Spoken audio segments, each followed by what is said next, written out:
रस्याचे वरी ओसान तरत सात्विकाचे ते संवाद चतुष्पतीचे गणेश झाले।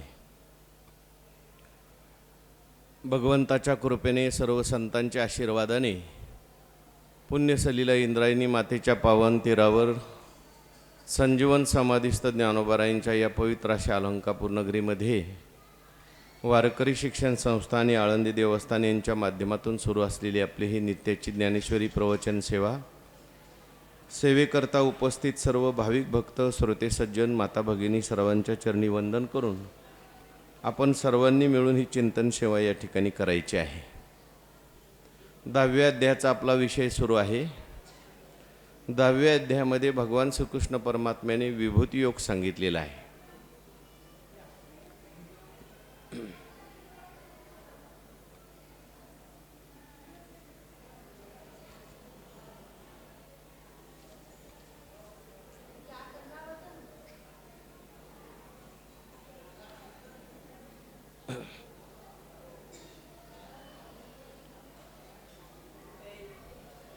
विभूती योगाचं चिंतन आपलं सुरू आहे। भगवान श्रीकृष्ण परमात्मा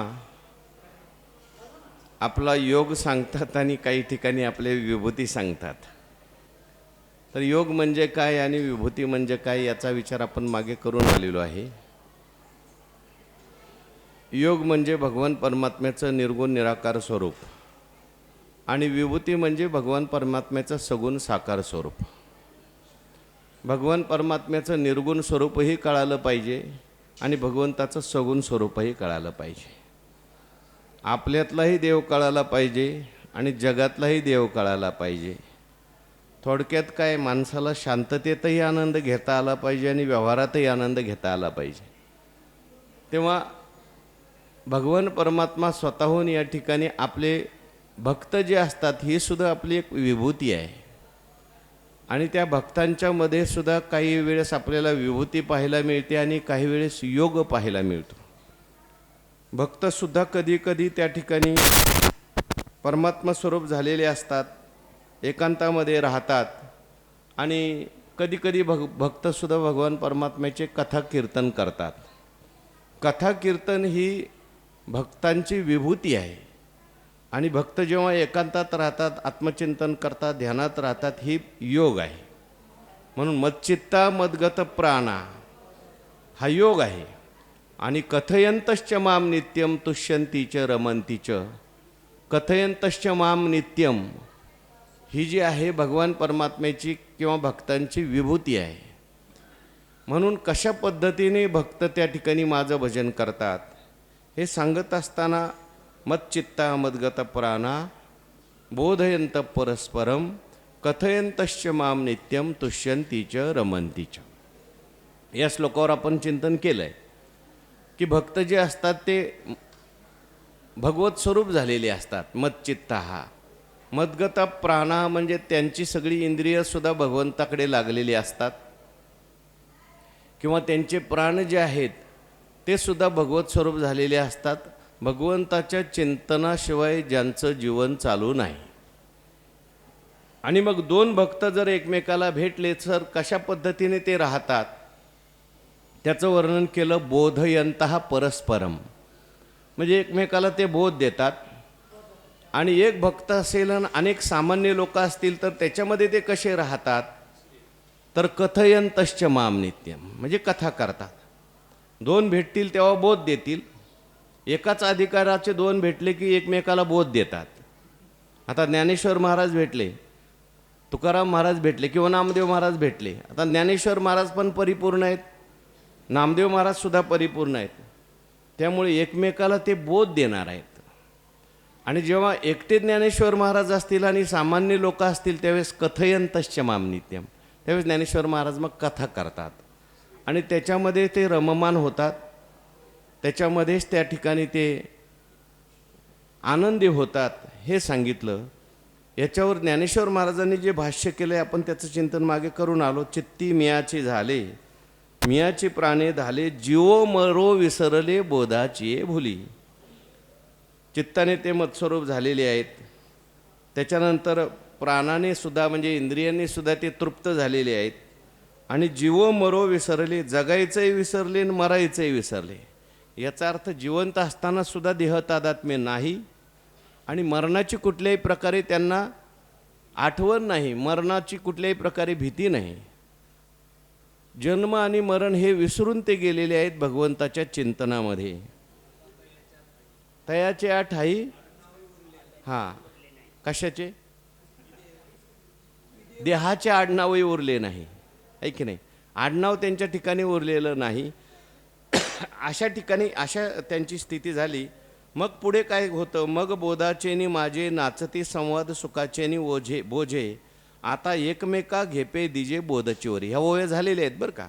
मी आपलं एक अवलोकन मागे आपला काय विषय झाला आहे थोडंसं सांगून मग आपण मूळ विषय सांगणार आहे. मग बोधाचेनी माझे, मग त्या बोधाचा एक प्रकारे त्यांना माझ शब्द ज्ञानोबारायांनी वापरलेला आहे. इथे माझ शब्दाचा अर्थ आहे आनंद, आहे की नाही? माझ म्हणजे एक मस्ती असते. जशी लौकिकामध्ये काही लोकांना मस्ती आलेली असते. एखादा मनुष्य एकनाथ महाराजांनी त्याच्याकरता ओवी लिहिली, जो मोले मदिरा खाये तो तेने छंदे नाचे गाये, जेने ब्रह्मानंद सेविला आहे तो केवीर आहे उगैला. म्हणजे मदिरापान ज्याने केलेला आहे तो जसा मस्त होतो, तसं ब्रह्मानंदाचं ज्याने सेवन केलेलं आहे, आत्मानंदाचं ज्याने सेवन केलेलं आहे, तो शांत कसा काय बसेल? मग तोही त्या मस्तीमध्ये बोधाचेनी माझे नाचती संवाद सुखाची भोजे. मग त्या आनंदामध्ये, त्या मस्तीमध्ये, आत्मानंदामध्ये ते नाचायला लागतात. गाये नाचे उडे आपुलिया छंदे, मनाचे आनंदे आवडीने.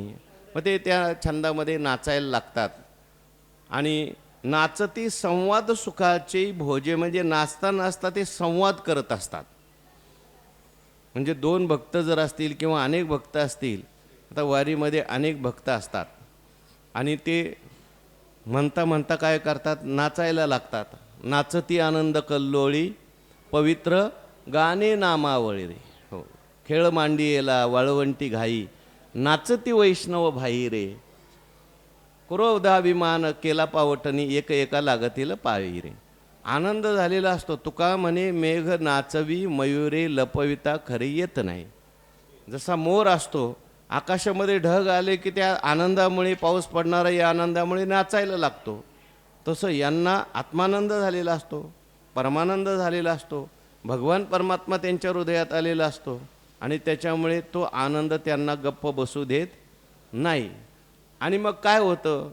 आपण भागवतामध्ये पाहून आलो, एवं व्रत स्वप्रिय नाम कीर्त्या जातानुरागो द्रुतचित्त उच्चैः हसत्य अथ रोदती रवती गायत्युन्मादवत नृत्यती लोकबाह्य, असं म्हटलंय.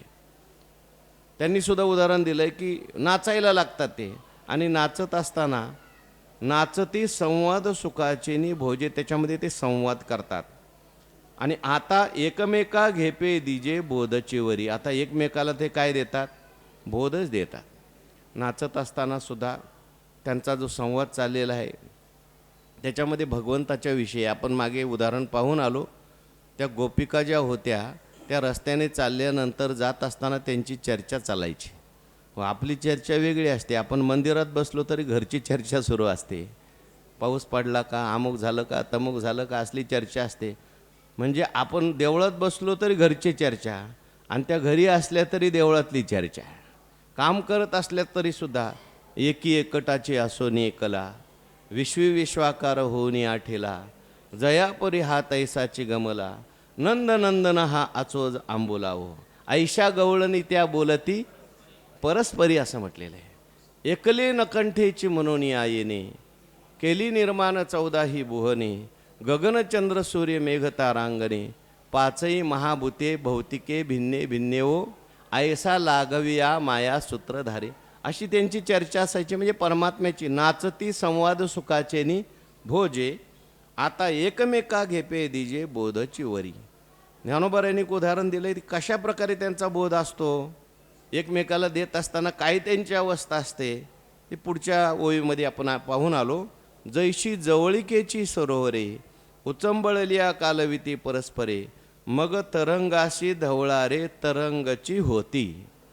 दोन तुडुंब भरलेली सरोवर आहेत.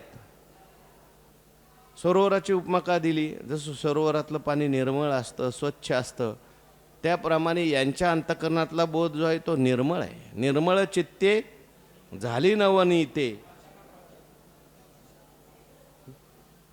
निर्मळ चित्ते झाली नवनीते मध्ये काहीतरी आहे नाही.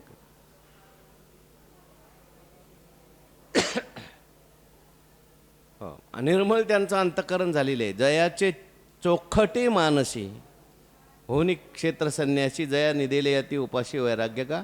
आणि असं त्यांचं निर्मळ चित्त झालेलं असल्यामुळे त्यांना सरोवराची उपमा दिली. दोन तुडुंब भरलेली सरोवर आहेत.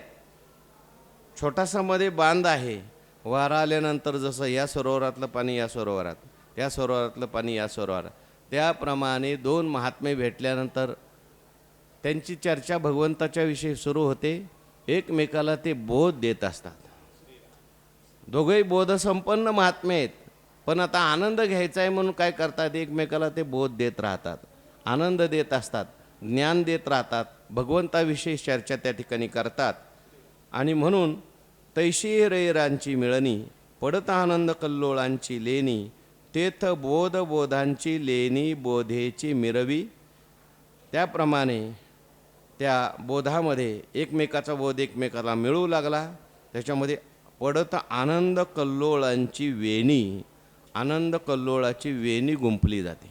यांचा आनंद यांच्याकडे, यांचा आनंद यांच्याकडे, आणि दोन्ही मिळून आनंद तसं पाहायला गेलं तर एकच आहे. परंतु तो आनंद वेगवेगळ्या संवादाच्या माध्यमातून अभिव्यक्त होत असतो. ज्ञानेश्वर महाराज आणि नामदेव महाराज तीर्थयात्रेला गेले आणि गेल्यानंतर मग ज्ञानेश्वर महाराजांनी काही प्रश्न विचारायचे.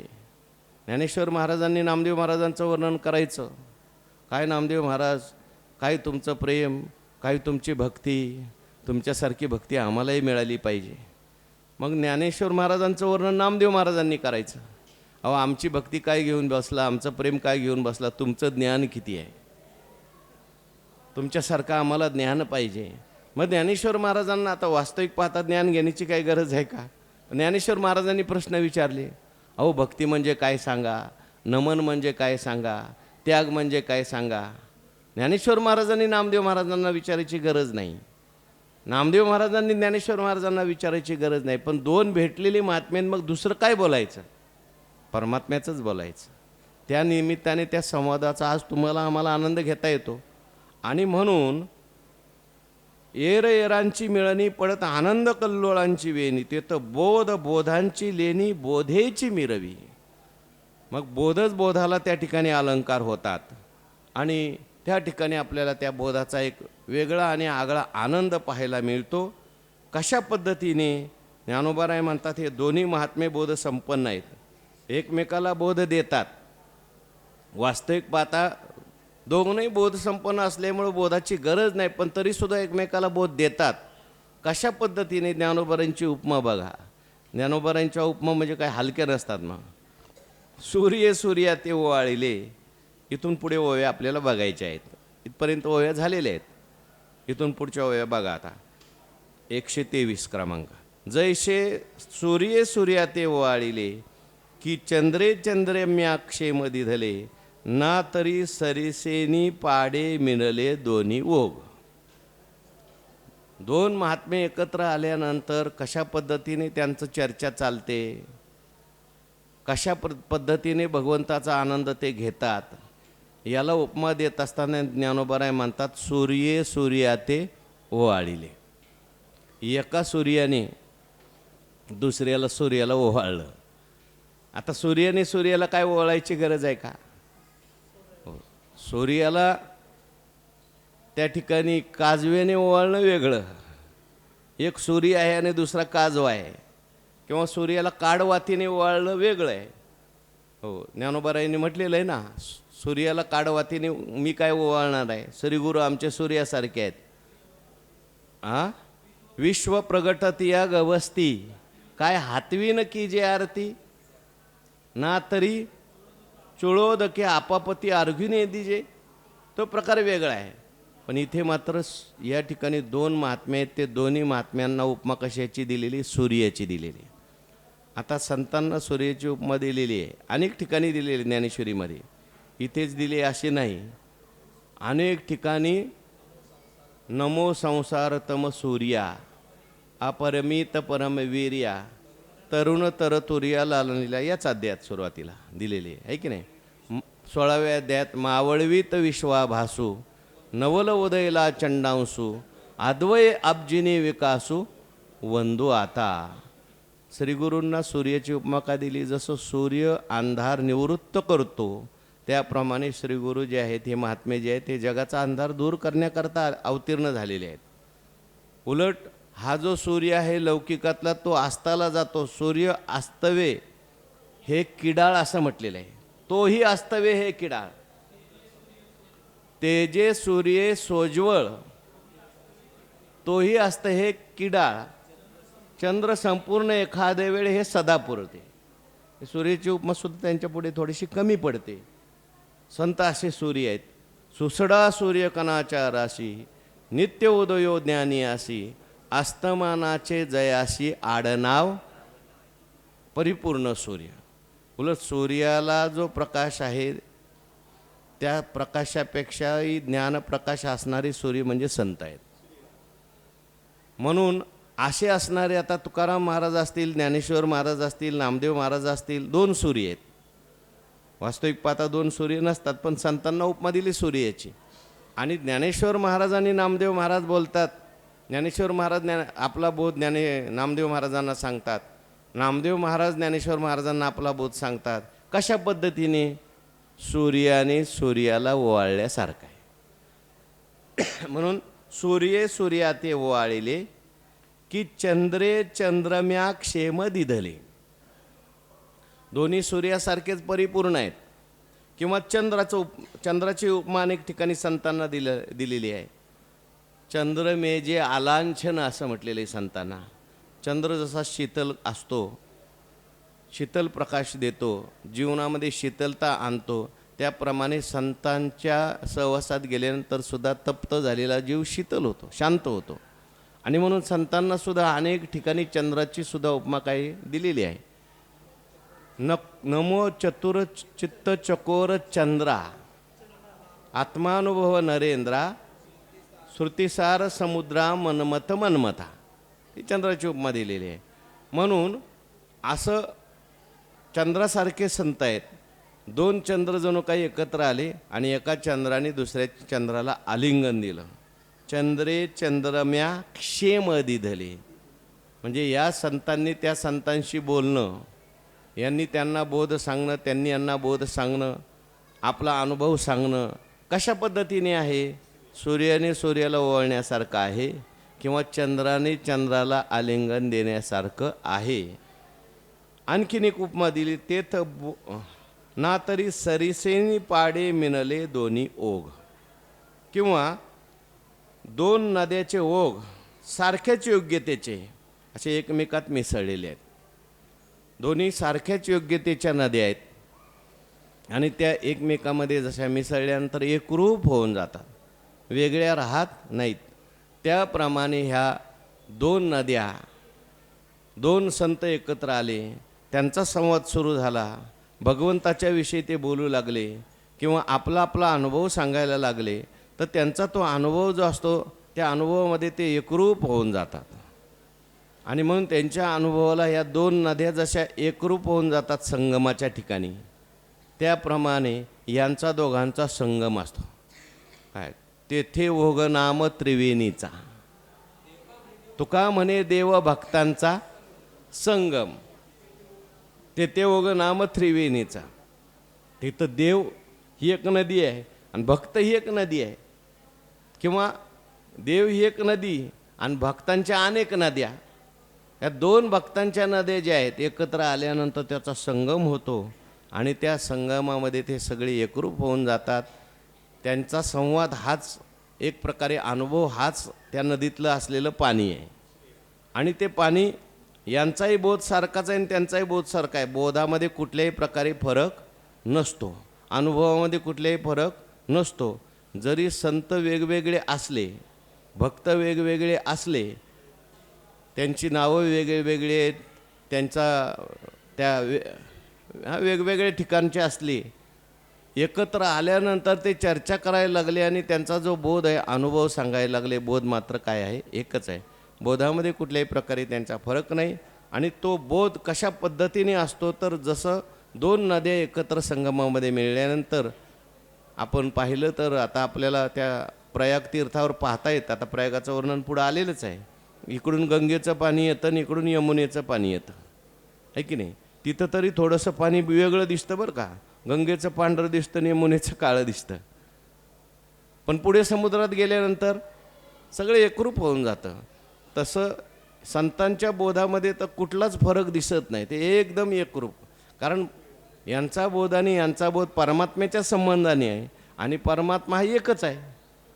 म्हणून इकडून ज्ञानेश्वर महाराज बोलले काय, नामदेव महाराज बोलले काय, बोलणार एका परमात्म्याविषयी आहे. म्हणून त्या ठिकाणी ह्या दोन नद्या एकत्र आल्यानंतर जशा एकरूप होतात, ओळखू येत नाही. तुळापूरला संगम आहे, इंद्रायणीचा आणि भीमेचा. पण अगोदर आपल्याला हे भीमेचं पाणी आहे, हे इंद्रायणीचं पाणी आहे, पण पुढे संगमाच्या खाली ओळखता येईल का हे पाणी भीमेचं आहे आणि हे पाणी इंद्रायणीचं आहे? नाही ओळखता येणार, एकरूप झालेलं आहे. तसं हे दोन महात्मे एकत्र आल्यानंतर अनुभव यांचा सांगायला लागले, भगवंताची चर्चा करायला लागले की ते एकरूप होऊन जातात. किंबहुना ते ऐकणारे सुद्धा काय होऊन जातात? परमात्मा स्वरूप होऊन जातात.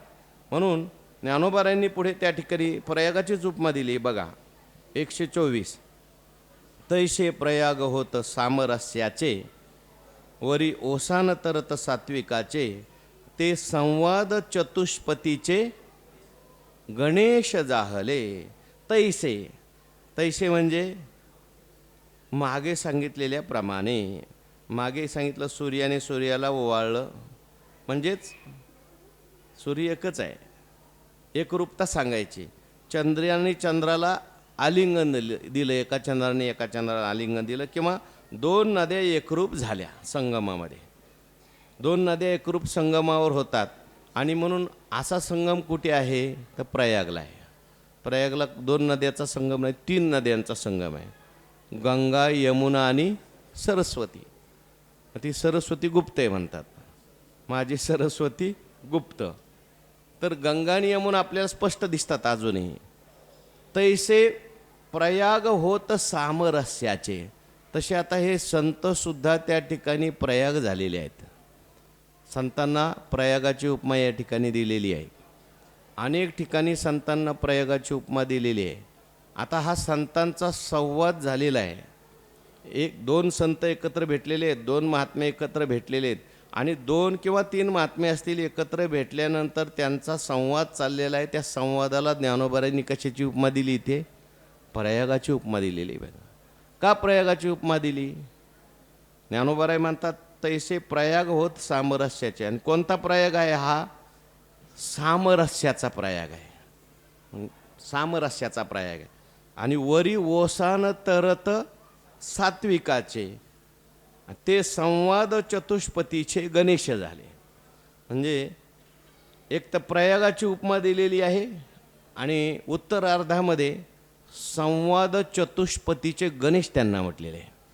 आता पहिल्यांदा संतांना प्रयागाची उपमा का दिलेली आहे आणि त्यातल्या त्यात हा सामरस्याचा प्रयाग म्हणजे काय आहे? त्याच्यामध्ये ओसान तरत सात्विकाचे असं म्हटलेलं आहे. हे काय असतं? नद्यांचा संगम ज्या ठिकाणी झालेला असतो, दोन नद्या असतील, आज आपण प्रयागाला पाहिलं, किंवा नदीला पूर आला तर त्या नद्या वाहत असताना जेव्हा पूर येत असतो त्यावेळेस त्याच्यावर अनेक प्रकारची लाकडं वगैरे काही वाहत येत असतात बघा. फुलांचे हार असतील, लाकडं असतील, किंवा अनेक काही पदार्थ असतात, तरंगत तरंगत वर येत असतात. त्याला ओसान असं म्हणतात. तर इथे मात्र या सामरस्याच्या प्रयागामध्ये या दोन नद्यांचा संगम झालेला आहे. सामरस्याचा प्रयाग झालेला आहे. आणि त्याच्यावर पुराड जे आहे, वर वाहत आलेलं जे आहे, ते कशाचं आहे? सात्विकाचं आहे. मग या सात्विक म्हणजे काय? सात्विकाला पुराणाची उपमा का दिलेली आहे असा मला प्रश्न पडलेला आहे बरं का. आणि पुन्हा संवाद चतुष्पथीचे गणेश झाले असं म्हटलेलं आहे. म्हणजे काय असतं, पूर्वीच्या काळामध्ये गावामध्ये असे 4 रस्ते असायचे. तर 4 रस्त्याच्या मध्ये बरोबर जो चौक आहे, इकडून येणारा एक रस्ता, इकडून येणारा रस्ता, आणि मध्ये काय असतो, चौक असतो. तर त्या चौकामध्ये पूर्वीच्या काळामध्ये गणपतीचं मंदिर असायचं. ते चौकामध्ये गणपतीचं मंदिर कशाकरता असायचं की कुठल्याही रस्त्याने जरी मनुष्य आला तर त्याला गणपतीचं दर्शन झालं पाहिजे. त्याच्या जीवनामध्ये येणारा मनुष्य असू द्या, जाणारा मनुष्य असू द्या, गणपतीचं दर्शन त्याला काय झालं पाहिजे अशी उपमा आहे. म्हणजे पूर्वीच्या काळामध्ये असायचं. आता ज्ञानोबारायांनी ती उपमा या ठिकाणी वापरलेली आहे. म्हणजे 2 उपमा या ठिकाणी वापरलेल्या आहेत. पहिल्यांदा एक प्रयागाची उपमा वापरलेली आहे की नाही, आणि दुसरं ओसान म्हटलेलं आहे सात्विकाचं, आणि तिसरं संवाद हा चतुष्पथ, आणि त्याच्यावरती संत जे आहेत हा गणेश झालेले आहेत असं म्हटलेलं आहे. तर पहिल्यांदा आपल्याला दृष्टांत समजून घेतला पाहिजे. जशा 2 नद्या त्या प्रयाग तीर्थावर एकत्र आलेल्या आहेत. इकडून गंगा आलेली आहे, या बाजूने यमुना आलेली आहे, सरस्वती गुप्त आहे. आणि त्या नद्या येत असताना त्या नद्यामध्ये काही पुराण म्हणतात त्याला बरं का. नद्यावर जे तरंगत येतं ना, लाकडं येतात, फुलं येतात, तरंगत ते फुलं येतात. ही एक उपमा दिली. संतांना प्रयाग म्हटलं, आणि त्या ठिकाणी सात्विक जे भाव आहेत, अष्टसात्विक भाव, त्याला पुराण असं म्हटलेलं आहे. म्हणजे वर तरंगत आलेलं, पाण्यावर तरंगणारं जे काही पदार्थ आहेत, लाकडं असतील, फुलं असतील, त्याला अष्टसात्विक भावाची उपमा दिलेली आहे. आणि दुसरी उपमा जी दिलेली आहे ती म्हणजे गावामध्ये असलेले 4 रस्ते, आणि त्या 4 रस्त्यामध्ये गणपतीचं मंदिर. संत जे आहेत इथे संवाद हा चतुष्पथ सांगितलेला आहे. 2 संत भेटल्यानंतर त्यांचा जो संवाद आहे तो चौरस्त्यासारखा आहे, आणि संत हे त्या चौरस्त्यावर असलेल्या गणपतीसारखे. सूक्ष्म विचार केला तर या ओळीचा अर्थ फार खोल आहे. सरळ अर्थ वाचल्यानंतर काही एवढं कळत नाही आहे अर्थाच्या ज्ञानेश्वरीमध्ये. बघा, कोणाला आणखीन काही नवीन अर्थ सुचत असलं तर सांगा, आपण तोही घेऊ. तर या ठिकाणी पहिली गोष्ट म्हणजे संतांना प्रयाग का म्हटलं. अनेक ठिकाणी संतांना प्रयागाची उपमा दिलेली आहे बरं का. त्या तुलसी रामायणामध्ये सुद्धा तुलसीदास महाराजांनी संतांना प्रयाग म्हटलेलं आहे. असा त्या ठिकाणी चौपाई अशी आहे, मुदमंगलमय संत समाजू, जो जग जंगम तीर्थ राजू. संतांचा समाज जो आहे हा मंगल करणार आहे, आणि प्रयाग आहे, आणि चालता बोलता प्रयाग आहे बरं का. हा तो प्रयाग म्हणजे चालता बोलता नाही. त्या प्रयागाला आपल्याला जावं लागतं तिथे, आहे की नाही. सगळ्या लोकांना त्या प्रयागाला जाता येणार नाही, पण संतांचा संघ जो आहे तो चालता बोलता प्रयाग आहे. आता लक्षात घ्या, जेव्हा ज्ञानेश्वर महाराज आणि नामदेव महाराज तीर्थयात्रेला निघाले, प्रयागच आहे ना तो, आणि तो प्रयाग किती ठिकाणी फिरून आला सांगा. लोकांना प्रयागाकडे जावं लागलं नाही, प्रयागच लोकांच्याकडे गेला. अहो, कुठं त्या सातपुड्याच्या पर्वताच्या रांगा, त्याच्यात तो भिल्ल राहत होता, जयपाल नावाचा भिल्ल, आणि त्याचा उद्धार या संतांनी जाऊन केला. म्हणजे प्रयागच संतांच्या लोकांच्याकडे गेला. म्हणून संतांना चालता बोलता प्रयाग असं म्हटलेलं आहे. उलट ह्या प्रयागामध्ये तरी आपल्याला जाऊन स्नान करावं लागतं. सगळ्याला स्नान करता येत नाही, काही आजारी मनुष्य असला तर स्नान करता येत नाही.